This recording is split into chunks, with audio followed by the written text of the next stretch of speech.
Assalamu alaikum, brothers and sisters. Welcome to another episode of the Arc of Thought podcast. Today's episode, we're going to be talking about preparing for university as Muslims, because we are Muslims. Um, Now, before we get started, we're in the new studio, Kasim. I know. What do you guys think? What do you guys think of our new studio? Do you like the look? Do you like the aesthetic? Is there anything that we should try? You know what I was thinking, Kasim? Like a nice little a frame or a piece of art or something that can go on the wall maybe over here. I don't know. Maybe our logo. Yeah. Yeah. You never know. Somebody watching might be an artist and Maybe. might make something like really nice and pretty for us.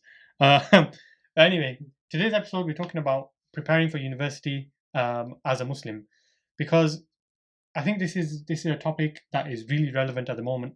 And firstly, what we want to do is we want to begin by congratulating all the students who have recently had their A-level results or their GCSE results. Now, many of those people that have now finished their A-levels, one of the options or one of the routes that people go down is to continue with their studies and to go to university. And university sometimes is seen as like a minefield. And that's for the normal person.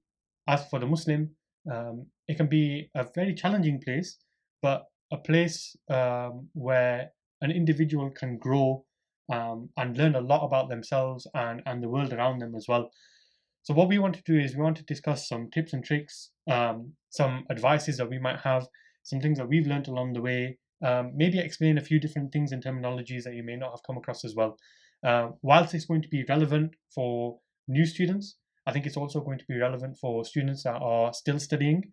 And at the same time, for those who are prospective students as well, who are potentially looking at going to university in future years. So before we get started, Kasim, what I want to do is, for our viewers, for the people watching, I think it's important that we talk about our university journey, what we did, where we went, and the sort of like other logistics that people might be interested in as well, which we can talk about later on as well. So, do you want to start? And just to mention something, I'm actually going back to university this year. Oh, so you're speaking about a podcast for yourself? Yeah. Okay, yeah. Yeah, no, I'm going back to do my PGC this year to Okay. become a teacher, inshallah. So yeah, I'll be back in university like you guys, inshallah. I'm going back, I think, as a mature student rather Okay. than a person who's just 18 years old again. So it's going to be a bit different. Okay. So, what did you do? So, I mean, you said you're doing a PGCE, which is for teacher qualifications. Yeah.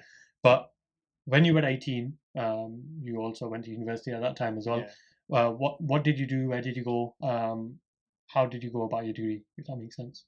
To be honest, I came straight out of my A levels, and like most people, I went straight into my degree. So I studied history. Alhamdulillah, I got to study history, and history is something that I'm very passionate about. I love reading. There's so many other things that I like doing, but history was one of those things that, you know what, it was a subject that I really enjoyed. To be honest, my teachers at school made it enjoyable and made it interesting for me. And it's something that I picked up, and on the side I do read a lot, not just Islamic history, but different sorts of history. So it's something that I wanted to go into, and I always told myself as a teacher. So I went to university, but I knew that after my history degree it would be becoming a teacher. Obviously, I'm doing it a few years later, but there's different reasons for that. My goal in life was to become a teacher, to educate people, to help uplift people, uplift myself. Because I personally think that one of the changes in life, changes for society, will take place through education. If a society is not educated, if a society is not literate, if a society doesn't understand the world that it's living in, it can't evolve, it can't improve, it can't get better. Okay. So that's just like something for me from my side. Okay. And just for the viewers as well, I know what you did, but did you commute or did you live at university? For university, for my 3 years, which I was there for my undergrad, I commuted. Okay. So I would go to Manchester more or less every single day. Mm-hmm. That's a choice that I took, and alhamdulillah, I'm very happy that I took that choice. Okay. So, so about my university journey, I went to Lancaster University, and I studied mathematics. Now, you mentioned you sort of had like an end goal about what you wanted to do and become a teacher. I'll be honest, I had zero end goal. The reason why I studied maths was simply because I enjoyed it, and I was good at it. Yeah. And that's why I decided maths. And one of the reason I'm very open about mentioning this is there will be people that are listening who are in the same boat as well. Yeah. Some people or society expects or other people expect you to have an end goal about exactly what you want to do after your degree. I didn't. You could say I fudged it, but I'm doing okay at the moment, if that makes sense. So I did my bachelor's in mathematics. In the first year, I did commute, and we're going to get more into talking about commuting as well as living in halls of residence or living in private property later on.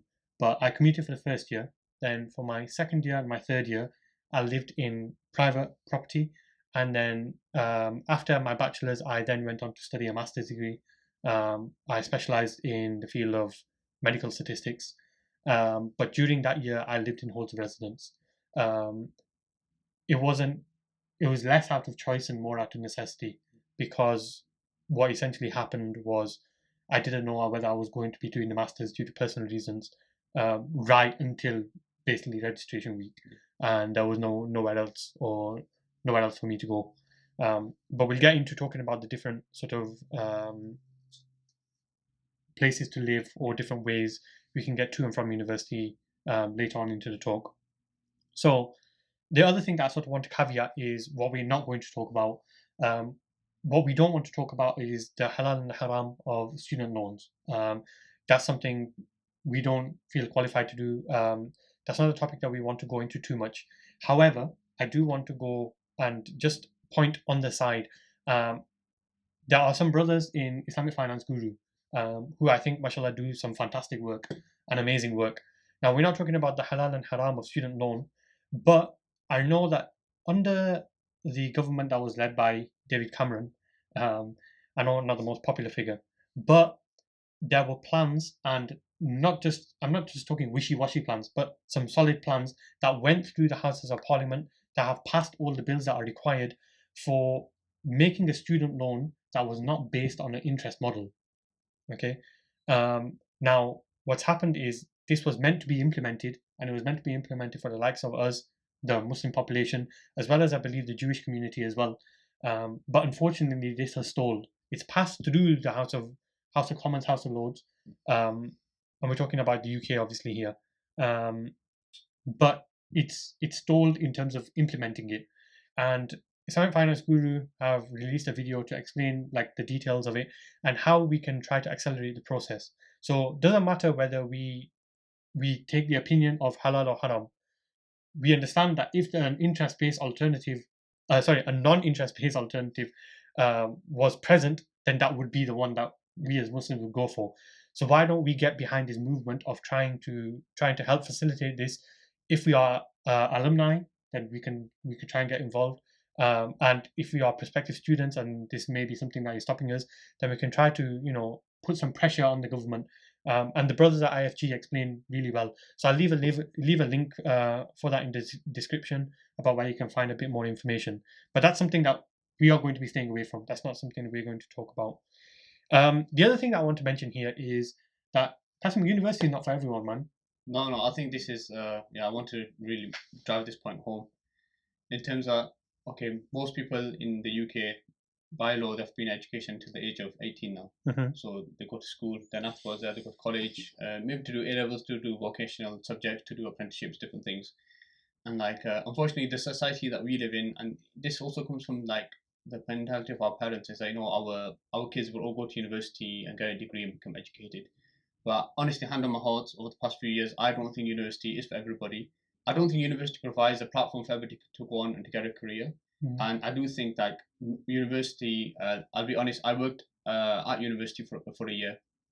I got a graduate scheme there, and it's a business. Let's not be wishy washy about it. It is a business. Mm-hmm. It's like probably $1 billion, $1 trillion industry Mm-hmm. where a lot of money is being made. And unfortunately, today most people are going to university because of society pressure.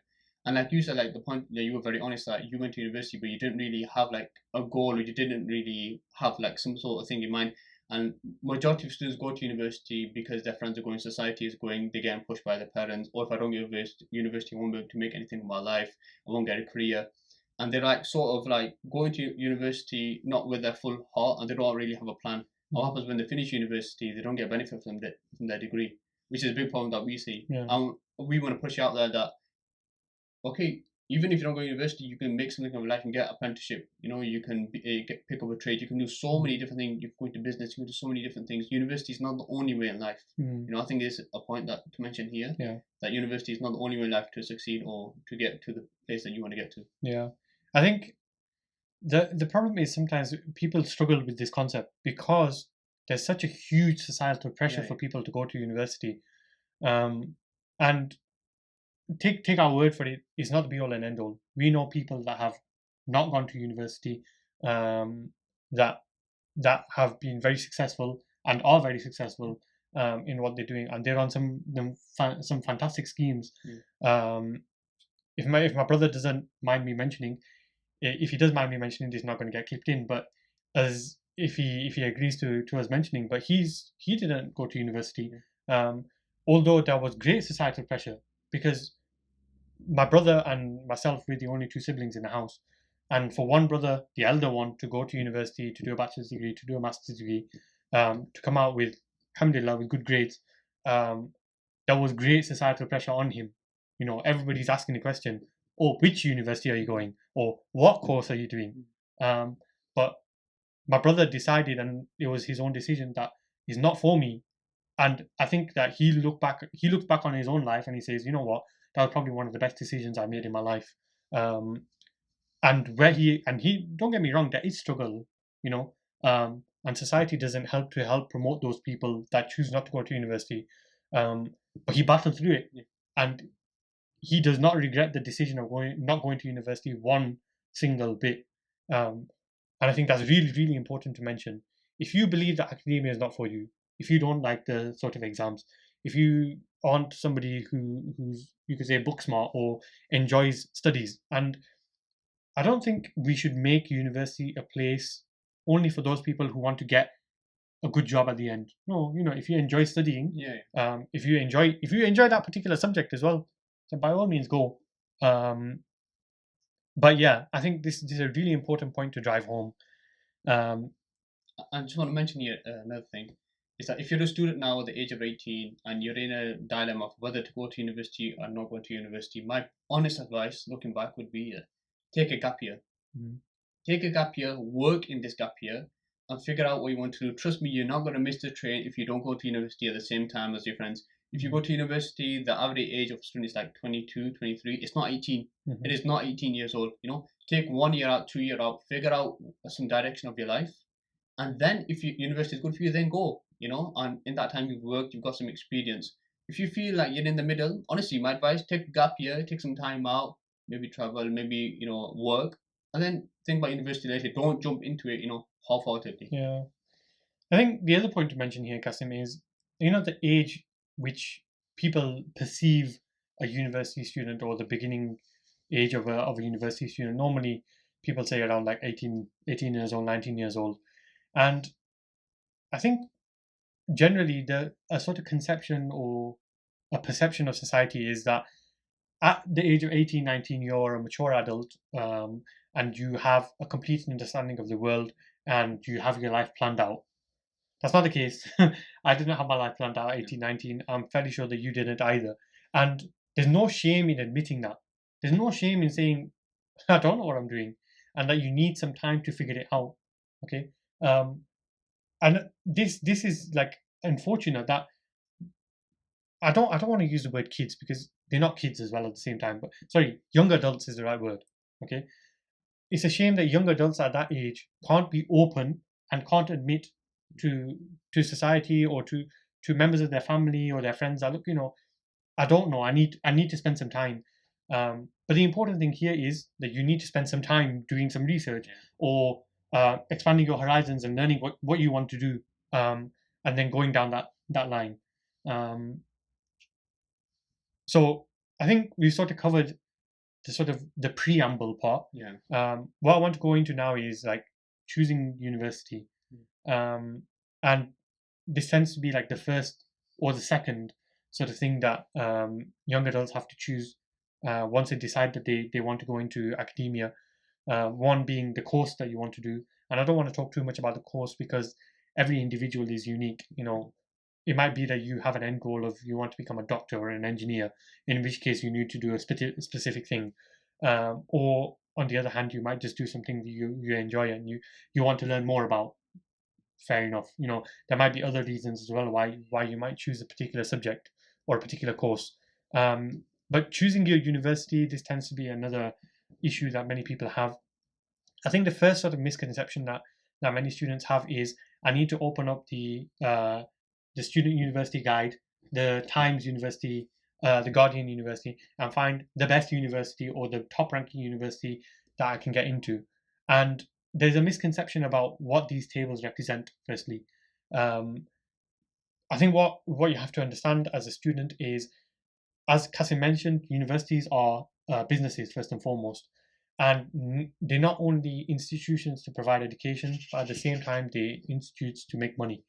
Um, and these rankings are normally based on research that's being produced by the scholars that are within that university. Just because a university is high in a ranking doesn't mean that it's going to be necessarily good for you as a student. There's a difference between the two. And it's really important that you learn what the nuance is between the two. Kasim, anything else you want to mention about university ranking tables? It's just how do you say? I think the most important thing would be to look at the student feedback. There's a lot of students who go to like maybe the top 10 universities, but once they give their reviews, they say, you know what, we had no connection with our professors, we didn't feel included, we didn't really benefit from the course. Our lecturer just came and read off a presentation or just a PowerPoint and stuff like that. So don't get too bogged down into these things, Like if you've got a specific course in mind, like we mentioned, study a course that you want to study, do something that you enjoy, but don't move, like, for example, halfway across the country because of a ranking table. Yeah. Don't make such a big step that you might regret. I think there is importance in them as well. Don't get me wrong. I mean, there is such a thing as prestige, and the companies do recognize that as well. So we're not completely saying that if you have the grades to go to Cambridge and Oxford, then don't go to Cambridge and Oxford and go to Blackburn University Centre instead. That's not what we were trying to say, and that's not what we were trying to promote at the same time as well. Because it's important that within the Muslim community we have Oxford and Cambridge graduates as well. But you have to find what's right for you, and that's really important. Whether that be a combination of league tables and location as well. So, for example, distance from your parents' house. How close or how far do you want to be away from your parents? This is a really important point that needs to be mentioned. And as Muslims, we retain our family connections, and within our culture, within our religion, there is a promotion of maintaining ties of kinship. So it's really important that you don't end up, halfway around the country in somewhere that's far and remote, far away from your family. My advice is always to live within reasonable distance of your parents' house so that you can go back and forward. Throughout your years of study, it might be that there are complications, there are family issues in which you need to get home very quickly. If you're too far away, how are you going to get home? When you're needed, how are you going to make yourself available? And I guess the other thing to sort of mention about university choice is the difference between like city universities and campus universities. So you went to a city university, Kasim, didn't you? So what can you tell me about like city universities, like you are aware of that, are different to campus universities? I think the big difference between like city universities and campus universities is that in the city you're very free, because in a city there's thousands of people there. Nobody knows who you are, and you don't know anybody. And especially if you're living in that sort of city, then what happens? I remember one person said to me, he goes, "I had so much fun at university, I almost killed myself." And this is reality when you live on a city campus where you can go anywhere, you can do anything that you want, you can do honestly crazy stuff. It's quite dangerous at the same time as well, and it's very free, it's very open, and like people will be encouraging you to sometimes do those things which are actually not good for you. And the city campus, as you know, the nightlife is there.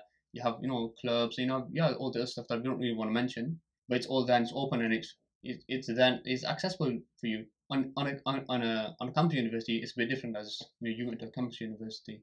Yeah, but I think Kasim, like you're mentioning about nightlife and you're mentioning about those things that we don't want to get involved in. Doesn't mean necessarily that a campus university doesn't have these things.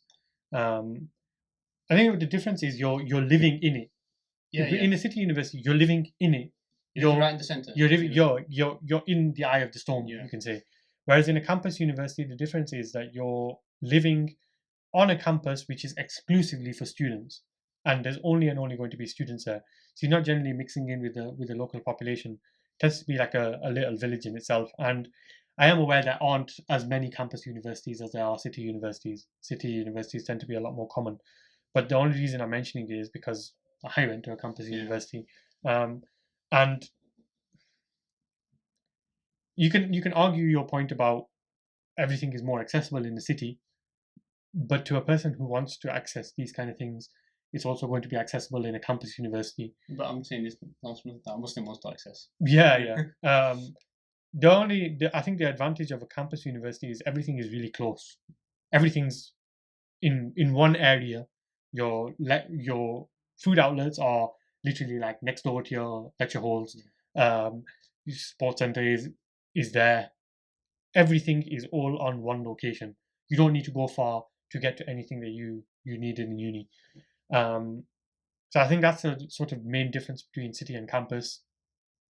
But Kasim, you mentioned that when you went to uni, you traveled all 3 years. Yeah. And I traveled for the first year. Yeah. I think what it was for me, my travel journey was approximately 1 hour 45 minutes to almost 2 hours, just one way. Mm. And the problem that I had was after my first year, I was shattered. I wasn't able to concentrate. I wasn't able to do any work on the side.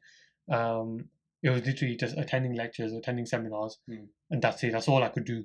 The travel was basically just killing me. I was struggling really, really a lot in my first year.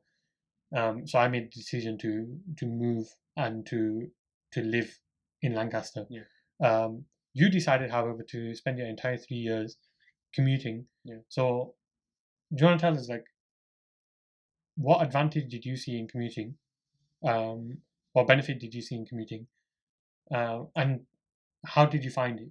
Like, did you find it manageable? Was it possible? The first obvious reason of commuting is that you save a lot of money. Yeah. Obviously save money off rent and stuff like that. Second of all, for me, commuting, I found it manageable. There were some days, don't get me wrong, you do have some days where there are long days at university and you get home late, you start early and stuff like that. Those days, no, they are there. For me, what happened for me is that I viewed university as just go to university, go to my lectures, seminars, come back, do my work, and I just saw university, how do I say, I wouldn't say I took the full benefit of the university experience as most people would say, getting involved in societies and clubs and doing different activities and stuff like that. I missed out on that part of university. That's because I chose to stay at home. Yeah. But my sort of mindset to university was that, okay, I'm going there to get a degree. I just need to study, pass my seminars, pass my lectures, pass my sort of modules, and leave. Because I'll be honest, for me, I didn't see university as a place of. There are, like we said, there are like experiences and societies that you can't get involved in, and there are good things whilst you're living there. If you're commuting, your mindset is going to be a bit different because you can't juggle both lives because you're not living there. If once you're living there, it's a bit different as you experience in your second and third year.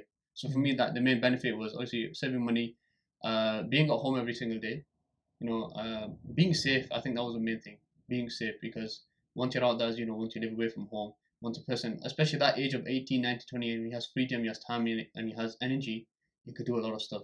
And most people, they don't have the understanding to utilize these sort of things in the correct manner. And most of the time, students go on to do those things which are not beneficial for them. Yeah, I think that's some really important points, and I think you've essentially covered the sort of like the benefits and the disadvantages, so to speak, of commuting, which I think is really important to mention. But I think so. I'll mention like the flip side now, which is living there. Like I mentioned, in my second year, my third year, and my master's year, I lived in university, and in my second and third year, alhamdulillah, I was really, really lucky that I spent, I lived with some fantastic brothers, man.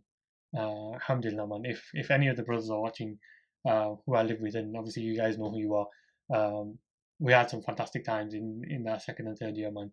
I learned a lot, living with brothers from different cultures, different parts of the world, different perspectives in terms of deen as well, and I think that really opened my mind. Now I think there are three sort of, yeah, is it three? No, sorry, two main places that a person can live. Um, Three actually, yeah, three. Three places that a person can live when they're in university. Either they can live in like the halls of residence, which are basically the university's allocated accommodation. These tend to be really expensive because the university can charge you whatever they like, um, and they tend to be you're living with random people. The second choice is you live in either a university allocated or a privately allocated studio, which is basically like a one bedroom apartment, where you live by yourself. You have all of your amenities. You'll have basically a small kitchen. You will have like an ensuite. You have your own bedroom. You do your own thing basically. But the problem with these is they tend to be really pricey. Really expensive. Yeah, they tend to be really expensive. Um, and finally, I think the last sort of option that you have is to rent privately, where basically there's student accommodation within the city, of people who own houses, who own flats, who basically rent it to you, a group of people. And essentially, what you will do is you'll gather a few of you together, and you'll basically put down a deposit, or you'll commit to a contract, for a year or the academic year, and you live privately, which is what I did for my second and third year. Now, how do you go about finding such people? They'll tend to be like estate agents that can help you out, that can tell you where the property is. But my advice to you is that if you get in touch with like the local prayer room, the Islamic Society, there will be people who are coming together, like-minded people, Muslims, um, who Muslim brothers or Muslim sisters who are trying to find accommodation, and you can join together, and you can rent a house, um, from one of these estate agents. So I think this is really, really important for, because the thing is that as Muslims we are very particular about our cleanliness. Okay, cleanliness in all aspects, whether it be within the kitchen, whether it be in the bathroom, whether it be in our own bedrooms. We are very particular about cleanliness, about cross contamination, um, and about making sure that we aren't living in mixed gender areas. So it's really important that we try to establish this. And then I understand, and I completely respect this is easier for returning students, but for somebody who really wants to, who is sincere and who wants to find this, as a new student, if you contact your Islamic society, if you contact um, people in the local area, you are active on social media, you can find these kind of things, linked with your own university. You can get in touch with people and find rooms that are available with Muslims. And I really, really, really advise anybody who is going into, looking into moving to wherever they're going to study, to do this. At the same time, I also respect and I understand that sometimes we don't have that option available to us of going private renting. We have to go to halls of residence. And like I mentioned, I had personal circumstances in my master's year. That's exactly what I had to do as well. Um, but even in situations like this where we live in halls of residence, the university also acknowledges that, there are people who prefer single gender flats. And there are ways that we can request for single gender flats or to live where there might be other Muslims as well. And the university will try to facilitate that for us as well. It essentially comes down to us asking, okay? And if we ask, then we'll receive. And if we don't ask, then you're not going to get, okay? So it's really important that you try to, seek out like minded people. So I think once you've sorted out your accommodation, then it's all the entire buzz of moving to university. Um, have fun packing all of your boxes and packing all your clothes and all the other stuff that you need to take with you. Make sure you go shopping for pots and pans and spoons and knives and plates. You're going to need all of it. In fact, me and my missus, we still use plates that I bought for when I went to university. So yeah, that's a little fact for you. But I think the next thing that we want to get into, Kasim, and this is really, really important, okay, is the first few days of university. And I want to talk more on the aspect of those who are living away from home. Because those who are living at home, generally, the first few days of university just tends to be registration, and you're not really dabbling much within social life of university, as you've already mentioned. But the way that I see it is the first few days of university, what's termed as Freshers Week, is a vital period of time for any Muslim going to university. This is where you set the tone. And what I want to mention here is it's perfectly normal at this point to feel lonely. And some of you may watch this now when we release the video. Others may watch this episode later on. And I encourage you to maybe come back to listen to me explain this part again when it comes to that time when you're in Freshers Week. And I'll mention it again. It's perfectly normal to feel lonely at this time of Freshers Week. First few days of university, I've heard many people who will admit to me privately that Yasin, I cried on the first few nights of university because I was so lonely. Because I didn't know where I was. I was in a new environment, around new people. I was scared, and people might find it, some people might find it funny. Yeah. But to be lonely, for me, and the way that I sympathize with people, that when you're not used to being away from your family, when you're not used to being away from home, then you are going to feel like that. But it gets better. It does get better. Yeah. And I think that's a really important point to mention. So the next thing to sort of mention now is, like we've mentioned, first few days are vital, Kasim. So what should or shouldn't a Muslim do in the first few days or the first few weeks of starting university? I think what happens in the first, let's just say the introduction to university, is that, as you mentioned, a new environment really affects a person. And I think, let's be honest, this is the first time in a person's life where he has freedom. Mm-hmm. And freedom is something very, very, very, very dangerous, And most people, they don't know how to handle this sort of freedom. And in the first few weeks of university, let's be honest, even the universities will encourage you, even some of your lecturers, your peers will encourage you of going out, of clubbing, of drinking, of partying, and just really enjoying the university experience. And that's what university experience is for some people. But for a Muslim, that's not the experience that he goes to university for, And I think it's very important in them first few weeks to try your best, get to the prayer room, get to the Islamic society, and find, like you said, like-minded people to events so you don't feel left out. Try to connect with those people who have the same sort of mindset, and really, how do I say, keep a hold of yourself, because this is the first few weeks where, let's be honest, a lot of students, their students loan come in and they blow all of their money and they wait until Christmas for their next student loan to come in. Most students don't attend lectures, they don't attend lessons because they've gone there for a different experience rather than studying. I think these first few weeks is very important for a person to hold himself, to really like discipline himself, and understand where he is, but also the purpose of why he's there. You're not there to do things which are crazy. You're there to study, you're there to get a degree, you're there to enjoy yourself, but in a halal manner and in the right sort of environments. And it's up for a person to seek out these environments. Yeah, I think this is a really important point that you mentioned, Kasim, that we're not saying not to enjoy yourself, but we're saying enjoy yourself within the limits of the Sharia. And this is, you mentioned a really important point, and I just want to reiterate it just for the viewers, is that you aren't going to protect yourself from the harms or the ills that take place in university by sitting in your room.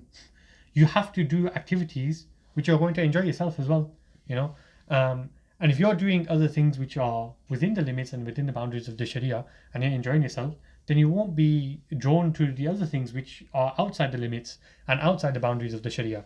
And this is a really important point that we want to drive home, that join into activities that sometimes the Islamic Society might provide that will be inside of the prayer room. Join with like-minded brothers, and go on different events that might be available.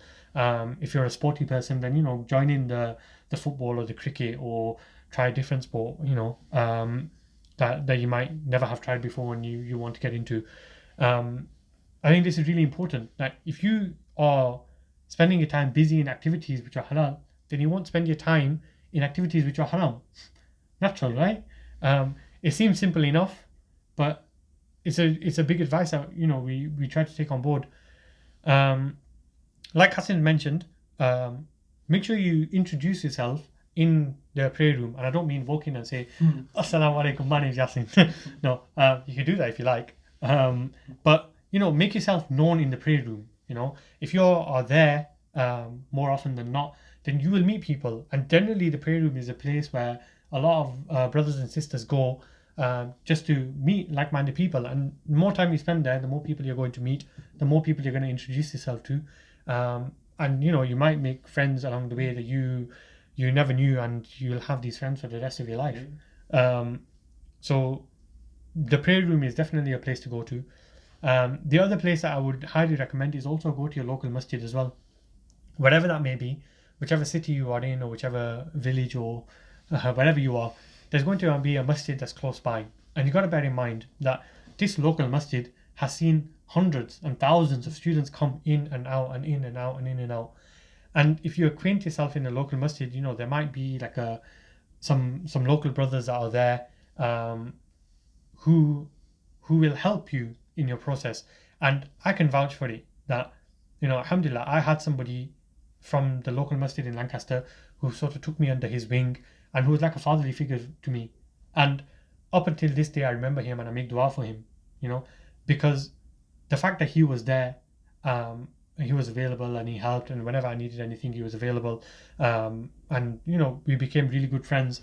But he helped me on my journey, and he was like a fatherly figure to me, where even though I wasn't living too far away from home, but he really helped. And I think people like that are quite unique in a sense, where they understand the need because they've seen it through experience. So I would definitely advise that as well. That if you can get in touch with like the local masjid, just go. And it doesn't happen where you just go for one salah and meet a person like this. You got to acquaint yourself. I think the other thing that I want to mention here as well is, don't be afraid to go to the prayer room. Don't be afraid to go to the local masjid. And a point that I want to mention here is that myself, I remember that each stage that I moved from one institution to another. So like, for example, when I moved from high school to college, and then from college to university, I always made an intention that I want to make myself better. I want to remold who I am as a person, because I'm now entering into an environment or with a group of people who don't know me. So let's say, for example, you're an individual who you aren't happy with who you are, where you are religiously, where you are spiritually, and you want to better that. Sometimes what's a hindrance is our own society and the group of friends that we're in, because we're worried that they might turn around and say, Allah, look at him, man. He was doing X, Y, and Z before, and now all of a sudden he's turned pious. So I think this is a really important point, that when you enter into the new atmosphere of university, you can remold yourself. You can change who you are. You can become that religious person that you've always wanted to be. So don't be afraid of trying to do that. Understand your limits. You don't need to become the imam of the prayer room. It's okay just to be the person that's behind, and joins in the salah. But yeah, take advantage of entering into a new group of friends, entering into an area in which people don't know you. I think this is an important sort of point to mention. Definitely, you'll find people on the same journey as you. Although I think you'll definitely find people at the university, as you mentioned, on the same journey, who just want to better themselves. Yeah. And then the other thing I wanted to mention, Kasim, is try new things. Oh yeah. You mentioned this is probably a disadvantage of commuting, but alhamdulillah, in like my second year, my third year, I got to try new things. And of the one of the things that I took up was the sport of archery. the guys that I live with will tell you, I used to trudge at like 6:30 in the morning, on a Thursday morning. I used to have this big, massive rucksack here with like Olympic recurve archery equipment. And at 6:30 in the morning, I'd already left to go to archery practice, which was 7 till 9 on a Thursday morning. But don't be afraid to try new things, a new sport. Join in the societies which you think will be a benefit to you. Try something new, you will gain opportunities. You'll get opportunities in your university life, but you probably will never get the opportunity to do things like this ever again in your life. So take benefit from that, try to do new things within the limits of the Sharia. And just to give an example, I know somebody who Tokyo 2020 Olympics, just a couple of months ago. I know someone, not personally, but like I know of him, who took up archery in university, and he was at the Olympics this year. MashaAllah. So there'll be, you never know. You take up a new sport at university, and you might be going to the Olympics in about 4 years' time, well, 3 years, or 7 years' time. It just shows that a person doesn't know what he's also capable of. Yeah. A person doesn't know what sort of skills he has and what he'll enjoy. Yeah. But if you don't try new stuff, you'll never know. So, like you said, get yourself out there, do stuff which you're gonna enjoy, which is enjoyable, which maybe a challenge sometimes as well. Mm-hmm. Go out and do it, man. Okay. I think the other thing to sort of mention here is, many people, Kasim, unfortunately, have never washed a dish in their life. Oh. But they're going to be going to university, and unfortunately, they're going to be living by themselves. What do you think? What's your advice to them? Those people that unfortunately haven't done much of the household chores, shall we say? I'd be quite honest. My honest opinion would be ready for a shock, to understand maybe the important people in your life who you didn't so appreciate. And the first one, most people will be their mothers, and some will be their fathers, some will be their sisters, some will be other people in their life. But like one of our friends mentioned as well, but when a person goes to university, he finds out a lot about himself. And when a person lives by himself, away from his family in a new environment, he learns a lot about himself. And then what usually happens is that person, he appreciates those things that he had but he doesn't have at that time. So if you're a person who doesn't do his own washing, who doesn't know how to cook, who doesn't know how to clean, who doesn't know how to do the basic necessity of life, which I think these are incumbent on every man and woman. I don't see the role of cooking just for a woman. Every man should know how to do that as well. Cleaning as well. A man should know how to wash his clothes. A man should know how to iron his clothes, how to wash the dishes, how to organize his room, how to do all these sort of things. And I think university, a lot of people will be in for a shock, but it can be good, where you improve yourself and you learn, or you just stay as you are and rely on people, or make people's life even harder. The people that you live with, if you don't wash your dishes, you don't do this, and it's not nice to live with. Okay, so I want to mention actually just a couple of things, right? So definitely, if you can, in the period between now and when you go to university, you need to learn a few dishes or how to cook a few things, right? So let me give you a quick rundown. Yasin's chef special. Okay, so I think eggs are a fairly standard thing, fairly easy to make. Okay, my brother makes a good omelette, so if you need a recipe, get in touch with him. So eggs is one. The other thing that you can learn to cook, rice. Rice is actually fairly easy to cook. If you ask your mums or your sisters if they know how to cook rice, which I'm sure they will. Rice is something that's fairly easy to cook. You just got to know your proportions in terms of how much rice to how much water, and how much salt. Don't overdo the salt. The other thing to learn is definitely pasta. Pasta is a quick and dirty thing that you can learn to make. Vegetable curry is actually fairly easy as well. Honestly, I'm not lying. There's so much stuff in YouTube which is so easy to learn. Honestly, I learned a lot of cooking just from YouTube, man. Yeah. Honestly, use YouTube. Yeah. It's so easy. Some of the dishes are ridiculously easy. You learn, honestly, and you know what? You become a good husband or wife in the future. Yeah. These skills, honestly, they will be with you for life. Wherever you go, if you know how to cook, honestly, man, you're a wanted man. Just don't take a Jamie Oliver recipe, okay? Oh no. That guy's a disgrace. No Jamie Oliver recipes. The other thing in terms of laundry, there are a couple of quick tips as well. Your whites go separate to your colours. If you wear white clothes, Just make sure they're separate from any sort of colors that you have. You need to know what you can dry in like the tumble dryers and what you can't dry. Otherwise, you chuck something in that can't be dried in a dryer, it might come out a couple of sizes too small for you. So that's another thing. Learning how to clean dishes, I think this just takes a bit of practice. If you've never done it before, please just pick up that sponge, get the fairy, and just get going at home. I think clean dishes is more about your ego. Yeah, just do it. Yeah. I think once you've eaten something, clean it up straight away. Don't leave it. Okay. Don't let the dishes pile on. Honestly, just don't do it, man. Yeah.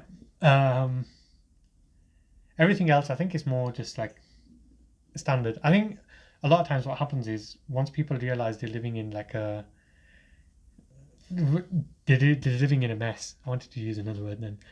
When they realize they're living in a mess, then they start to learn. Okay, well, I've got to do this. So they start to do it, and a lot of times people just wear unironed clothes because they can't be bothered ironing, or they're probably burning all their clothes. Which, if you're continuously burning all your clothes, like Kasim said, YouTube. Honestly, YouTube is brilliant. You know, anything you want. Okay, so I think the last thing that we'll end with, Kasim, is we've talked about like. Oh, sorry. I want to mention one more thing: finances. Okay. Just a quick thing on finances in terms of, as a student, you don't have a lot of money. If you are taking student loans, okay, so we're not getting into the halal and haram. Whatever money you do have, honestly, learn how to finance your money. Because if you blow your money, I'll be honest, there's a lot of students who blow their money in the first 2-3 weeks. Your life's going to become rough. You can have nothing to eat. You're going to be struggling for books, going places. Your friends are going to go out to different events, go places to eat, and you won't have the money. Why? Because you blew it in 2 weeks. If you've got just I'm going to make up a figure now, £20,000, which you won't have. Learn how to spend that in maybe a year, 6 months, whatever time you've got it for. Don't blow it all in 1 or 2 weeks. Honestly, it'll make your life very, very difficult. I think the other thing that I really forgot to mention earlier on is that don't dip your toe into anything that you know that's wrong. What's right is right. What's wrong is wrong. You already know before you go to university.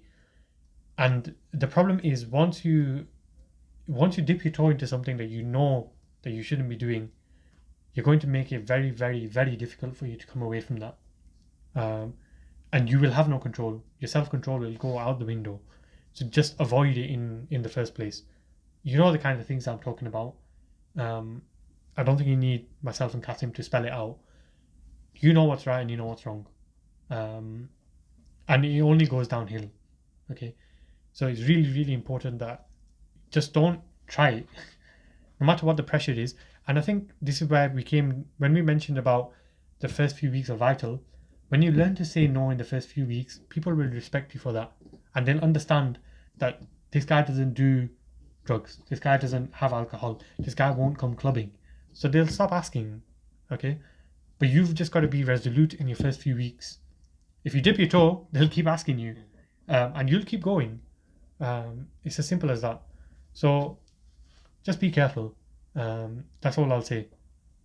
So I just wanted to mention here, just some advice from me is that when we do go to university, look, our names are Qasim or Yasin or Muhammad, these different Muslim names.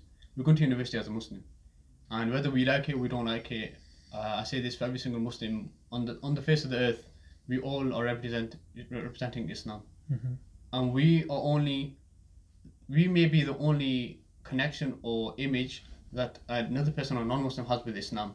And if we give a good representation, who knows this much in the life of another person. But if we give a bad representation of our Islam, of what being a Muslim is, then that has an effect on people. As Yasin said, you will have non-Muslim friends who will ask you about, because they don't know, and it's not their fault, they're just not educated about it.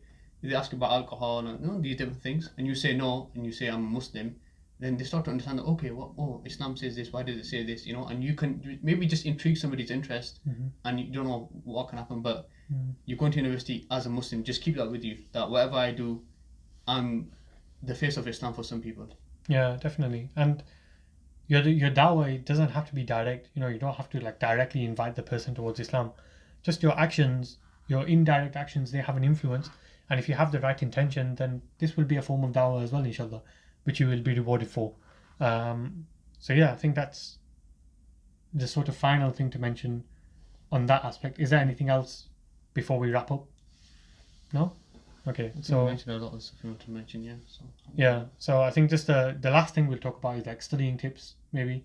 I don't want to go too detailed into this, but my opinion was always attend all your lectures, attend all your seminars, attend all your workshops. Doesn't matter how tired you are, or doesn't matter what the circumstances is, doesn't matter how bad the lecture is. Remember, we had a cohort of like 250, 300 students, and there were some lecturers that people just didn't like, and from that 250, 300, there was about 10 of us in the lecture. You'll still benefit by going for that 1 hour, So my recommendation is always just attend every single one of them. Once you get into the habit of not attending, then it's a cliff that you'll fall off very quickly. So just attend all of them, whether you see benefit in it or not. Just attend them. Honestly, when it comes towards the end of the year, you'll thank me for it. When it comes to revising, you'll remember, oh yeah, the lecturer said X, Y, and Z, or in this particular workshop, this thing was discussed, and it'll just pique your mind. Learn to have discipline between like studying and not studying at the same time. You are there to study, but that doesn't mean you have to study 24/7, 365 days a year. Enjoy yourself as well, like we've mentioned. Have some time off. Any other tips that you have on studying, Kasim? That's what you said. Just be present, be there, do what's required of you, do your homeworks, do your assignments, do your best. Plan ahead. Don't leave your essays for the last week. Don't give yourself 5 days. Prepare a month, 2 months in advance. Space everything out. Yeah. Just have some sort of logical plan in your mind. Definitely. And I think we have to understand also as well, what is university? University is just an institution to help facilitate self-study for students. It's not there to spoon feed you. The lecturer is not there to shove it down your throat and tell you exactly what you need to study. You're there to study yourself. So you have to have the passion to go and do that. If you don't, then you will fall behind very quickly, and you'll spend 2 years and come out at the end of it with, unfortunately, not the results that you wanted. So remember, university is there to help facilitate self-study. So you have to do the self-studying. I think we'll end on there. There's a lot of things we didn't mention that we did want to mention. Mm-hmm. If people want us to do another podcast, maybe we can follow this one up, but there's maybe some of the things, but inshallah, we leave it for that. Yeah. So we'll end there, inshallah. Don't forget to hit the like button below. That really helps in terms of the YouTube channel. Please do subscribe and share the video with your friends and family, especially if you know of any students who are starting university or who are continuing. Share the link to the video in your WhatsApp groups or on your Instagram or whatever. That really help in terms of helping us along the journey as well. Today's episode was meant to be on the Arabic language. Inshallah, that got postponed because we thought this would be more appropriate given the current time of A-level results and students starting university. So inshallah, the episode on the Arabic language will be the next one, inshallah. I just want to finish off by saying Jazakallah khair. I put out a message on a few of my social media, and just to ask people for some tips and advice that they would like to share, which we've tried to include in this video. I've not been able to include all of them, but to all the people that responded and that sent some messages, Jazakallah khair for giving your advices and your tips and your tricks. That really helps in terms of helping us structure and helping the listeners as well, inshallah. But inshallah, we'll see you in the next episode. Inshallah. Assalamu alaikum wa rahmatullahi wa barakatuh.